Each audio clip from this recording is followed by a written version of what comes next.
Bisa menikmati hari baru adalah anugerah yang tak ternilai bagi Sunarsi dan Suwardi.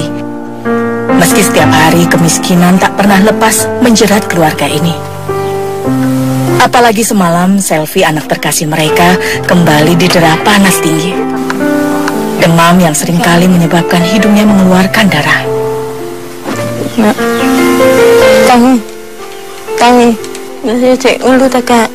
Enggak, cek ngeluh nang tangi nang atus-atus. Sedikit resah sudah pasti dirasakan wanita setengah baya ini. Sekolah. Sebab jangankan membawa anaknya berobat, untuk bisa makan 1 kali sehari saja merupakan berkah terbesar di keluarga ini. Aku bisa merekani mari mlaku atau terus ndasku ngeluh dapati kadang soro gak dikonang dokter makan di duwe.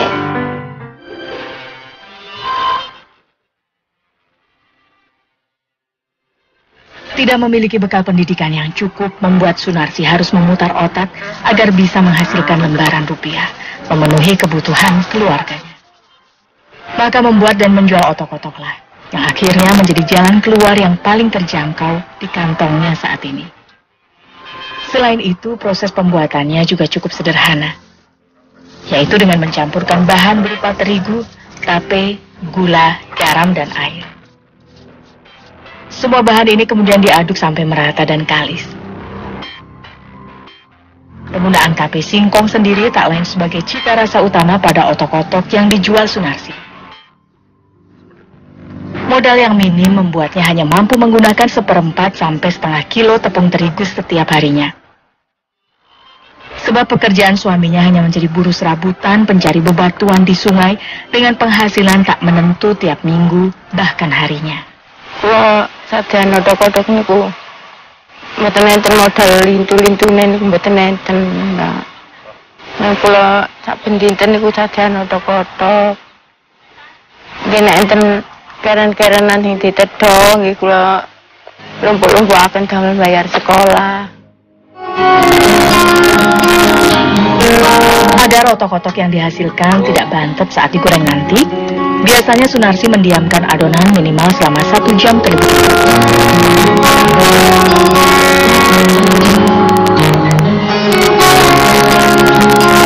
Dan sembari menunggu adonan mengembang, Sunarsi pun mengolah singkong untuk digoreng.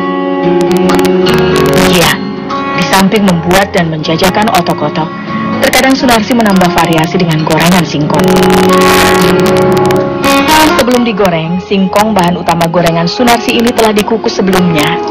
Kemudian diberi larutan garam untuk menambah rasa gurih.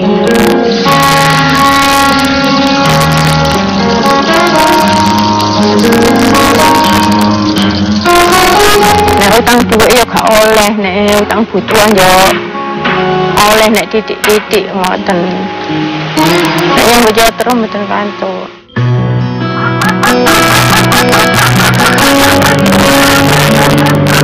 Selesai menggoreng singkong, adonan otok-otok pun siap diolah kembali. Sunarsi membentuk adonan menjadi bentuk bola-bola bulat seperti ini. Biasanya proses pembulatan ini langsung dibarengi dengan penggorengannya. Sebab adonan bisa saling menempel jika dibentuk dan dijadikan satu wadah terlebih dulu.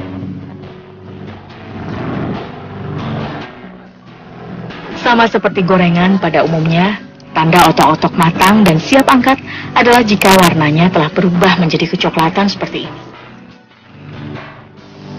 Dan dengan modal minim, Sunarsi pun hanya mampu menghasilkan 3 hingga 40 otok-otok sekali membuat.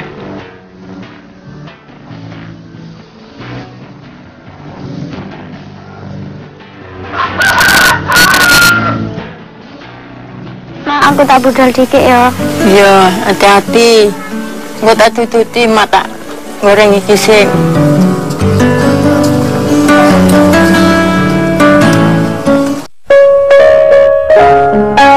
Madrasah Ibtidaiyah Ulum Lebak Jabung ini merupakan tempat Selvi menuntut ilmu.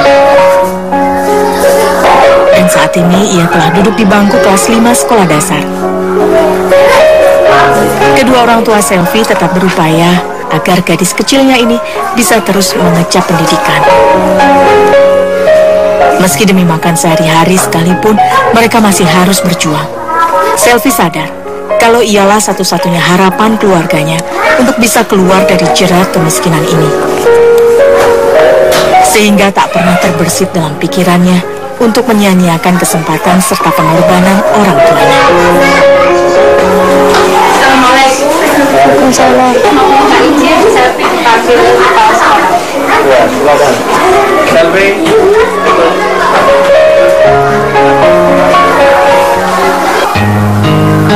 Selvi, tadi ibu dapat dari bendahara, katanya kamu banyak tunggakan ya?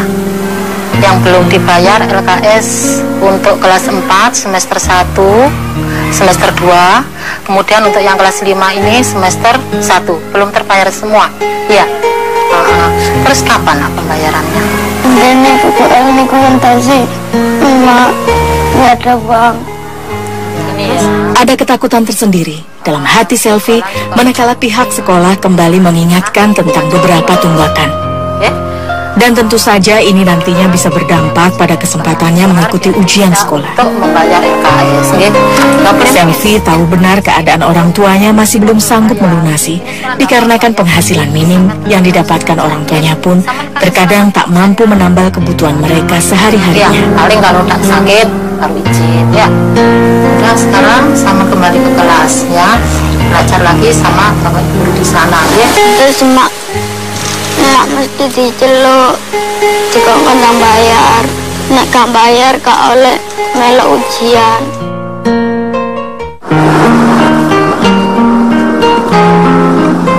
Di sekolah putrinya inilah tempat perhentian pertama Sunarsi setiap berjualan. Dan jam istirahat pelajaran dipilih sebagai waktu yang tepat menawarkan dagangannya.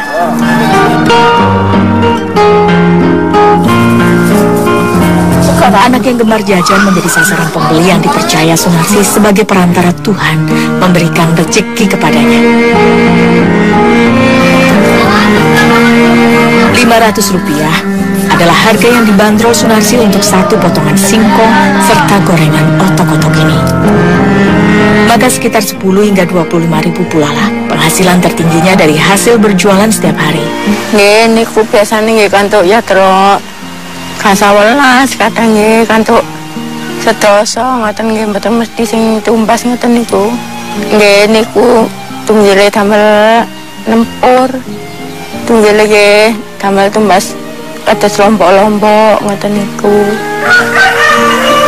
Pak klothok ngoten niku nggih. Nggih nek enten keran nggih dilumpuhaken damel bayar sekolah.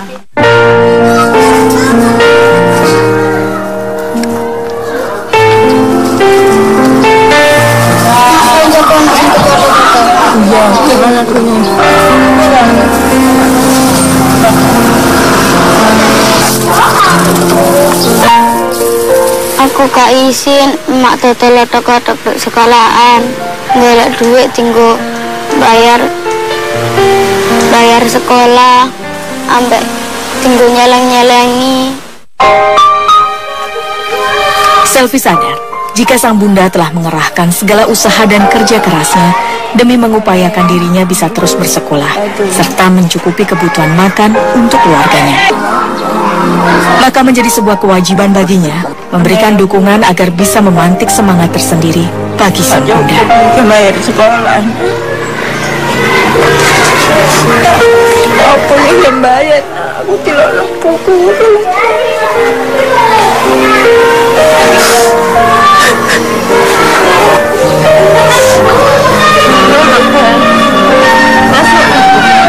Berakhirnya jam istirahat sekolah menjadi pertanda Sunarsi untuk bergegas menuju lokasi yang lainnya. Berharap ia bisa menjual habis dagangannya hari ini.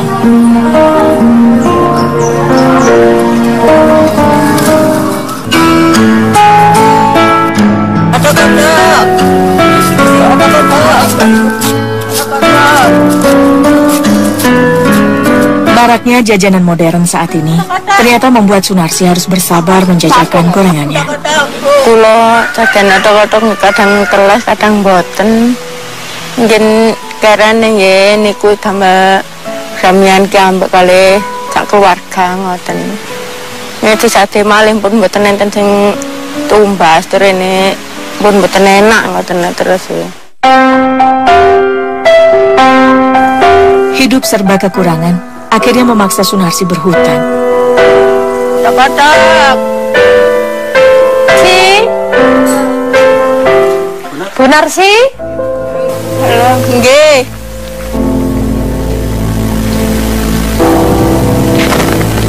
Pripun niki sampean gadah sambutan sak menten dereng sampean cicil ket nika pun gangsal wulan. Ya napa niki?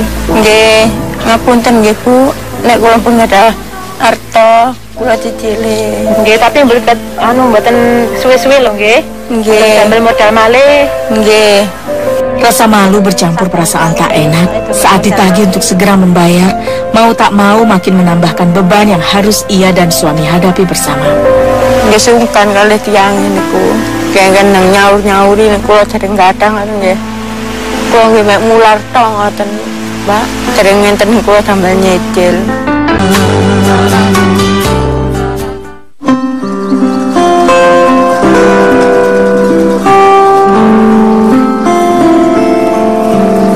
Usia Suwardi saat ini hampir menginjak kepala 5, namun sebuah pekerjaan tetap pun masih belum ia dapatkan. Pemimpin sekaligus imam keluarga bagi Sunarsi dan Selvi ini harus puas dengan bayaran buruh lepas yang tak pernah menentu tiap harinya.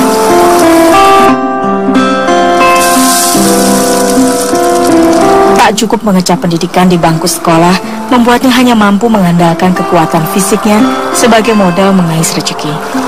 Menggunakan alat sederhana seperti ini, mereka berbagi tugas antara mengeruk batu dan mengumpulkannya di pinggiran sungai. 100.000 menjadi hak mereka berdua jika banyaknya batu yang sedang dikumpulkan ini setara dengan 1 bak muatan truk pengangkutnya. Ya cangkul, sikrak, sama linggis. Itu aja. Niko diwadahi sikrak niku au, mantu dicangkul. Satu sikrak diangkat, ditutup pinggir niku au dipindah tempat gitu.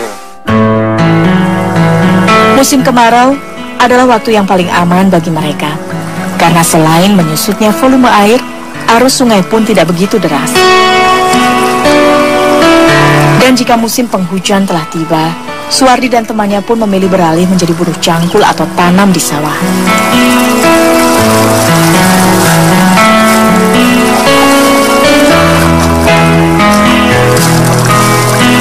Rendeng niku kali ini niku ageng banyak nyebrang. Bekerja di bawah panas matahari secara langsung seperti ini sudah pasti menguras banyak keringat. Dan beristirahat pun dipilih mereka untuk sejenak meregangkan sendi dan otot. Aku harus narik. Ya saya kita juse ya.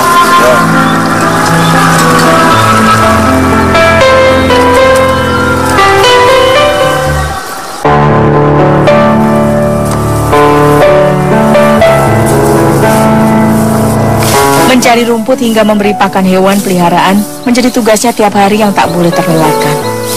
Walaupun ia belum bisa memiliki hewan peliharaan yang bersumber dari kantongnya, Suwardi masih dipercaya untuk merawat 2 ekor kambing kepunyaan tetangganya.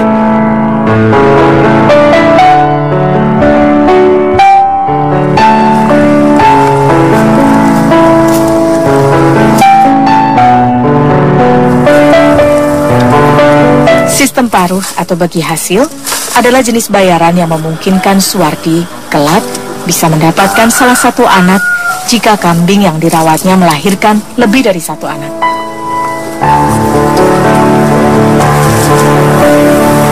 Setidaknya, dari sini ada sebuah harapan kecil bagi Suwardi sekeluarga untuk bisa memiliki sedikit tabungan. Aku pesekin dulu mak. Untuk totalan kandang itu rezeki. Rumah total diusir-usir. Bapak ngoleh pasir kandang di ingat makna kandang itu rezeki.